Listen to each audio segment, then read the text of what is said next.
विराजित है, लेकिन किसकी जगह में किसकी जोर में पूज्य बाबा का विचरण हो रहा है उसके संबंध में आप गुरु महाराज का एक प्रसंग सुने। एक दिन की बात है, उत्तराखंड की बात है, सारे संत महात्मा लोग बैठे हुए थे, पूज्य बाबा भी विराजित थे। गुरु महाराज ने बड़े प्रेम से बाबा की पीठ पर 3 मुक्के मारे, 3 मुक्के प्रेम से, और 3 मुक्के प्रहार करने के बाद गुरु महाराज पूछते हैं बाबा से कि तुमको मैंने 3 मुक्के लगाए, जानते हो क्यों? बाबा ने कहे कि कृपा की खुद में क्या जान, आपने 3 मुक्के मेरी पीठ पर आपने प्रहार के रूप में किया और इसमें क्या रहस्य छिपा हुआ है मैं नहीं जानता। गुरु महाराज ने कहा सुनो, तीनों का तुम फल सुन लो। पहला मुक्का जो मारा मैंने तुम्हारी पीठ पर, इसका परिणाम यह है कि तुम इसी जन्म में तीनों लोगों का दर्शन करोगे। एक महाराज दूसरा मुक्का जो मैंने तुम्हें दिया, इसका फल यह होगा कि तुम्हारी आयु 120 साल की होगी। और तीसरा मुक्का जो मैंने प्रदान किया तुम्हारी पीठ पर, इसका मतलब है तुम्हारा प्रचार सिर्फ हिंदुस्तान में ही नहीं होगा, हिंदुस्तान की धरती के बाद विदेश की धरती पर भी हमारे ज्ञान का तुम सुधार करोगे। तो ऐसा आशीर्वाद पूज्य बाबा को प्राप्त है। और ऐसे संत पुरुष, ऐसे साधु पुरुष अभी हमारे बीच मौजूद है। धन्य है हम लोग का बहुत धन है। भगवान बुद्ध ने कहने की कृपा की है पाली भाषा में, किच्छो वंश पटलाहो, किच्छो सत्संग श्रवणम, किच्छो मच्छन पालो, किच्छो बुद्धन पालो। इसका अर्थ हुआ किच्छो वंश पटलाहो। जीव को संसार में बहुत है, लेकिन जीव को मनुष्य का शरीर मिल जाना सौभाग्य की बात है, यह दुर्लभ बात है, अति कठिन बात है। हम लोग बहुत सारे जीव हैं, उधर नहीं जा करके हम लोग अभी मनुष्य के शरीर में हैं, सौभाग्य है हमारा। भगवान बुद्ध का वचन है किच्छो मनुष्य पटलाहो, किच्छो मच्चान दुर्लभम। लेकिन सबसे बड़ी बात है, यह भी दुर्लभ बात है कि बहुत दिनों तक लोग संसार में टिक पाएंगे, यह दुर्लभ बात है। लोग आते हैं, कुछ दिन समय बिताते हैं और संसार को छोड़कर चले जाते हैं। भगवान बुद्ध का वचन है। फिर भगवान बुद्ध कहते हैं कि सत्य धर्म की बात को सुनना बड़ा कठिन है, दुर्लभ है।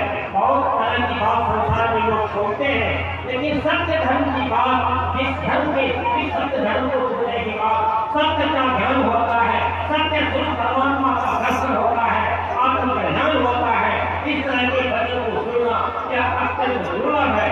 और चौथा दुर्लभ बात क्या है? चौथी दुर्लभ बात क्या है? वह है कि इच्छो बुद्धान पालो, संतों का काल होना, यह भी दुर्लभ है। अगर विचार करें, जिस युग में, जिस काल में, जिस समय में अभी हम लोग मौजूद हैं, तो गुरु महाराज का गुरु महाराज गुरु ने भेंट मांगवावे, स्वरत को उदाहरण दर्शावे।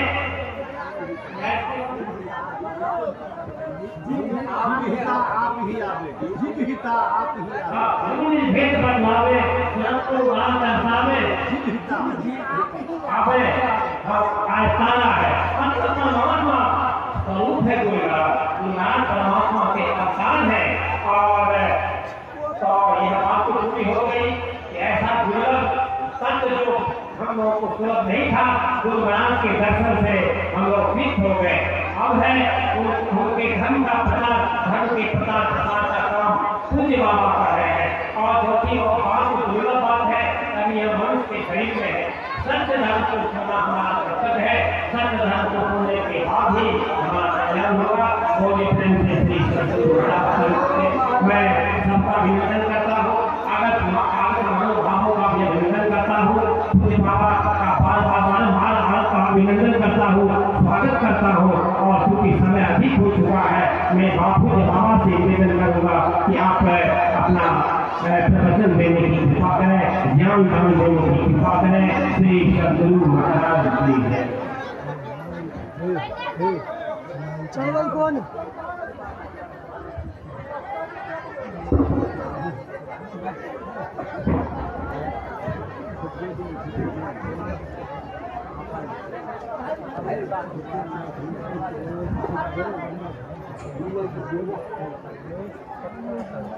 छोटका है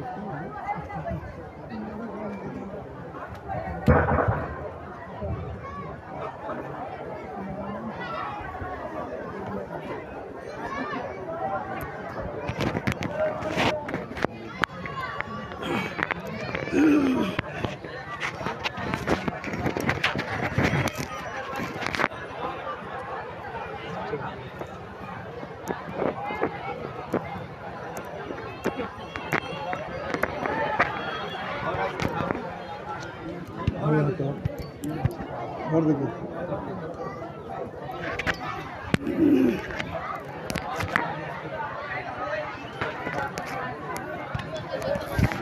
अल्लाह के साथ कीजिए।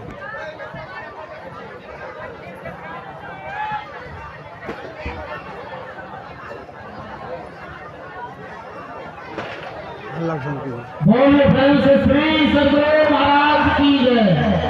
श्री सद्गुरु महाराज की जय। धर्म प्रेमी सज्जनों, मुझे गुरु श्री भगवतान जी महाराज के पास समय लग चुका है। इनके द्वारा हम लोग अमृत पीयूष का लाभ लेंगे और सबसे बड़ी दुख की बात है कि आप लोग कोलाहल कर रहे हैं, शांति नहीं बना रहे हैं, सत्संग की शांति धन में। इसलिए चाहेंगे चंद सेकंड में आप लोग बैठ जाएं। खासकर्ता से निवेदन करेंगे कम इधर उधर करें और ज्यादा सौभाग्य प्राप्त कर सुनने का जरूर पर जो करें आप बैठ जाएं। शांति बिल्कुल। बोले प्रेम से श्री सद्गुरु महाराज की जय। श्री सद्गुरु महाराज की जय।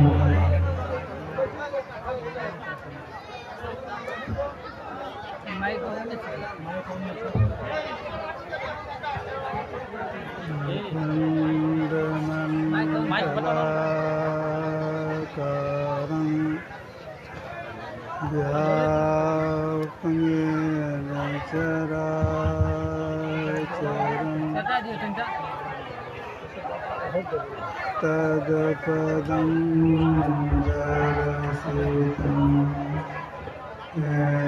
तस्मै श्रीगुरुवे नमो सद्गुरु नमो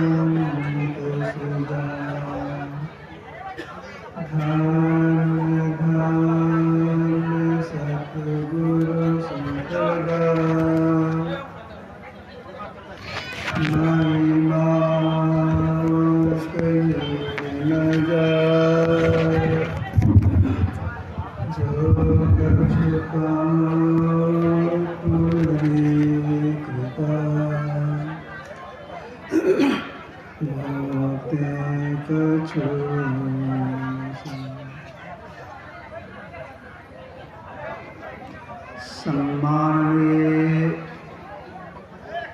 साधु समाज, धर्म प्रेमी सज्जनों, माताओं एवं बहनों, जब तक सत्संग होता रहे बिल्कुल शांत भाव से बैठे रहना चाहिए, हलचल नहीं करना चाहिए।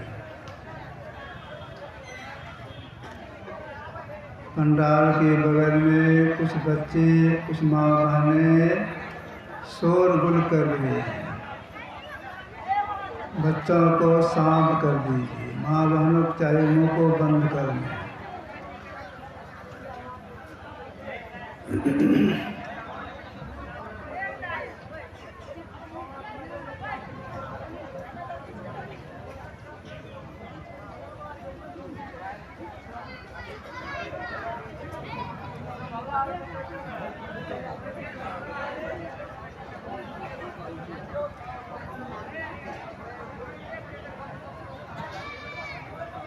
अभी हम लोग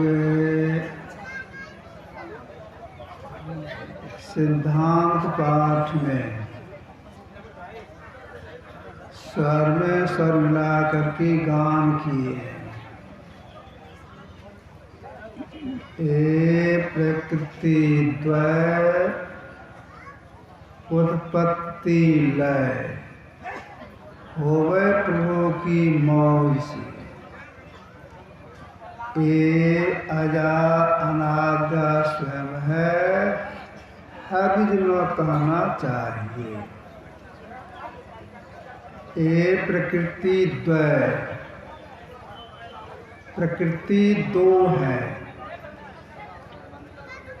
जड़ प्रकृति और चेतन प्रकृति। जड़ प्रकृति के चार भाग हैं, स्थूल, सूक्ष्म, कारण, महाकारण। इसके बाद चेतन प्रकृति, तो प्रकृति भी कहती है, परमात्मा की मौज से हुई है। परमात्मा मौज से इसकी समाप्ति भी होती है। जिनकी मौज से सारी सृष्टि बनी है, जिनकी मौज से सृष्टि का लय होता है, अगर उनको कोई साक्षात्कार करना चाहते हैं, सबसे पहले उन्हें क्या करना होगा?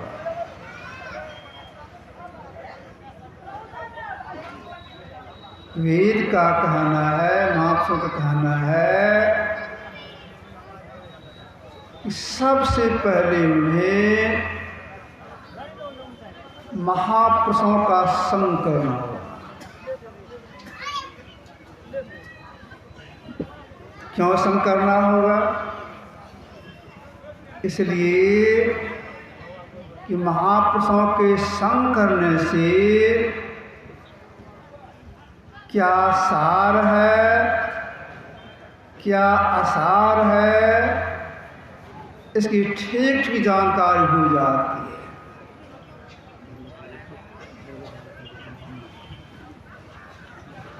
इसका ज्ञान नहीं रहने से जो सार है उसको नहीं करती है, जो असार उसको कर बैठते हैं। सार जानकारी के लिए महापुरुषों का संग करना चाहिए। भगवान बुद्ध संसार के लोगों को उपदेश देते हुए बोले थे, असारे सार मतिलो, सारे चासार दस्सिलो, ते सारंग नादि गच्छन मिच्छा संकल्प गोचरा। पाली में इसका हिंदी अर्थ है, आसार को सार, सार को सार समझने वाले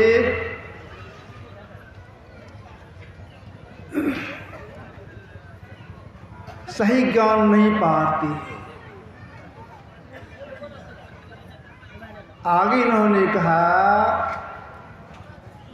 जो सार को सार समझते हैं, असार को असार समझते हैं, उनकी बुद्धि ठीक हो जाती है। तो सार को सही सही ज्ञान हो, इसलिए महापुरुषों का संग करने के लिए महापुरुषों ने कहा।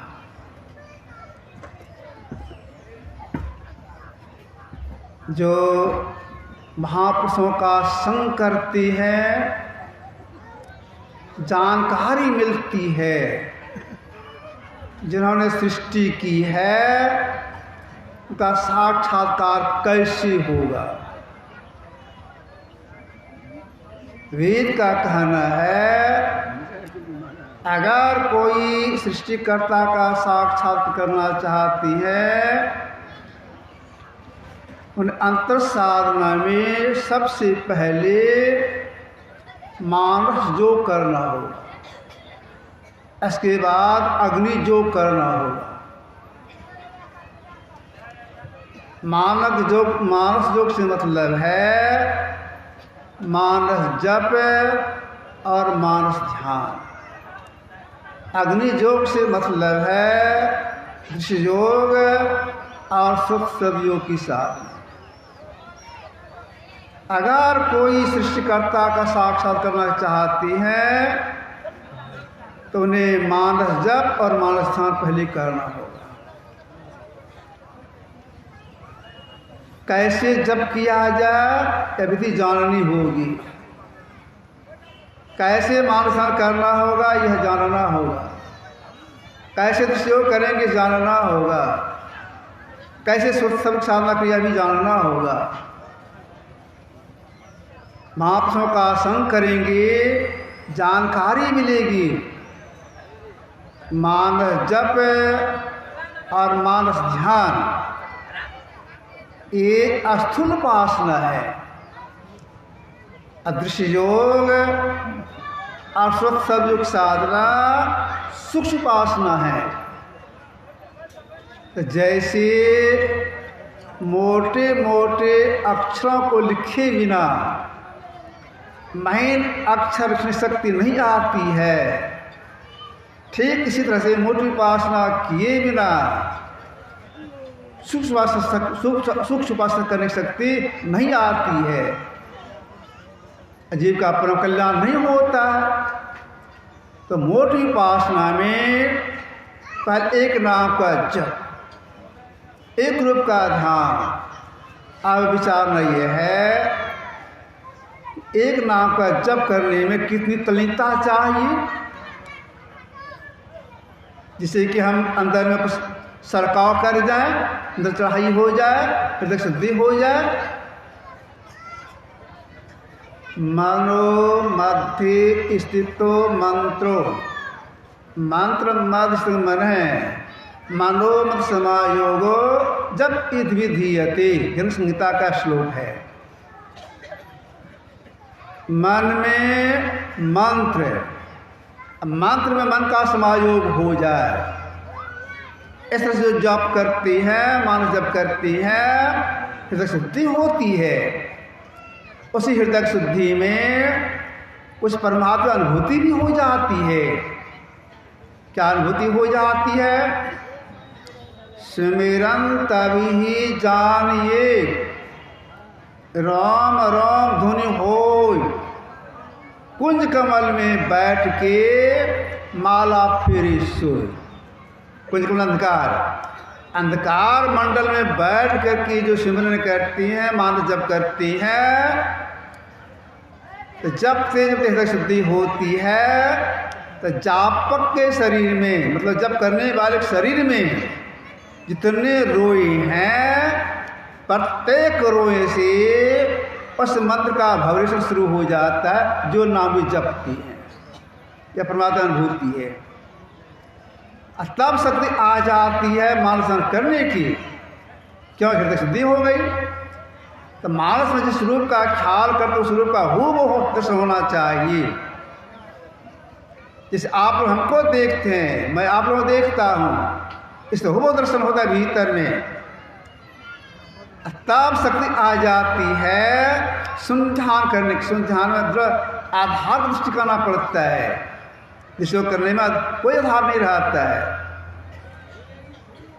एक दूसरी बात यह है, ये जो 10 दिशाएं हैं, पूर्व पश्चिम उत्तर दक्षिण, इसके चारों कोनों ऊपर नीचे, 10 में एक दिशा भी नहीं रहनी चाहिए, तब सही मन दृष्टि योग हुआ। यह भेद सीखना पड़ता है, और सीख करके समय लगा के करना पड़ता है। और जब करने से सफलता मिलती है तब जीव की दृष्टि खुल जाती है। इतने से जीव का परम कल्याण नहीं बताया गया है। सुषुप्ति में शब्द योग भी है। तो शब्द योग में अब क्या करना है? तीनों बंद लगाए के सुन अनटंकोर, नानक शुभ समाधि में नहीं साझ नहीं भोर। आँख बंद, मुंह बंद और कान बंद लगा करके एक शब्द की खोज करनी पड़ती है। किस हद की खोज करनी पड़ती है। गुरुदेव सत्संग जो चतुर्थ भाग में लिखी है, परा और अपरा जुगल प्रकृतियों के वर्णन के पूर्व ही आदिनाथ प्रकट हुआ।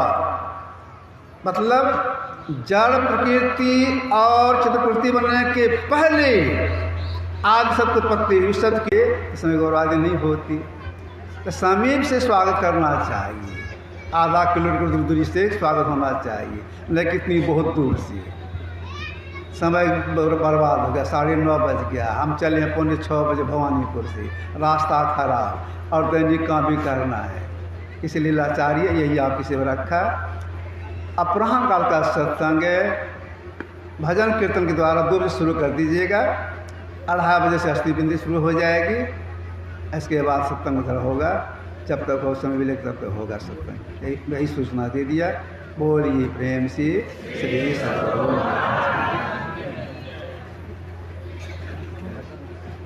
बाबा कोई भजन भेज लेके चाहे। हाँ कहीं बोल देते बोल